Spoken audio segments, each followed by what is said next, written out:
Okay, we're doing some Venetian food tonight. I'm going to teach you a couple of different things to make. These are two of the most famous dishes from the Venice region of Italy. We've been on a bit of a Venice kick in our house lately, so this is the third night we're having Venetian food. This is a nifty little trick you can do for these scampi. Okay, you take the shrimp, you want to put it curved side down. You're going to need to kind of flatten it out. So I take my knife, the back side of my knife, and I move down the shrimp, and I flatten it out like that. That makes it nice and flat, so you'll be able to stuff it the way these are stuffed. This is a scampi preparation.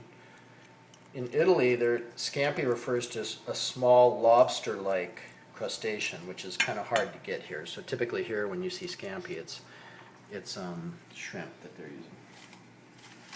And this is a stuffing, which is breadcrumbs, fresh basil, Parmesan cheese, and olive oil. You cover your scampi like that, and then you give it a little drizzle with white wine. These other ones have already been prepared, so I'm going to toss these in the oven. And we've got some in here that are just finishing up cooking, so you can see what they look like. Beautiful little scampi there. And just plate those, and even the kids love these because they're very crunchy and delicious and cheesy. So that's a nice little scampi plate there. And now I'm going to show you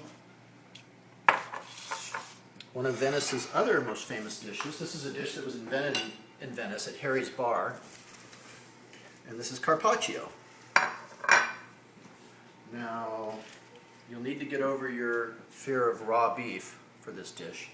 Just remember that your ancestors ate raw beef for many, many millions of years, and you're here. So, now I've got the beef a little bit frozen, which makes it much easier to slice thinly. You want to use your sharpest knife.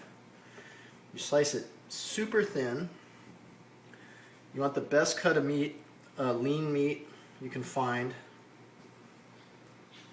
This is hanger steak, which is a nice lean steak. Filet mignon would work nicely too. And you create kind of a pretty pattern on the plate with your beef. People regularly do this dish with tuna nowadays, and sometimes I even see it done with beets for the vegetarians. So you have a nice plate there.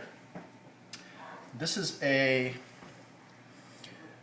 mayonnaise kind of a sauce I made, which I'll give you the recipe for. But you take that and you create a nice pattern on your carpaccio like that.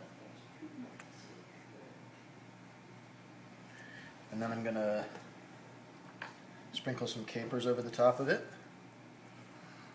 This is pretty close to the original recipe from Harry's Bar in Venice. A little bit of my favorite Maldon salt from England. Bit of fresh pepper, and some shaved Parmesan.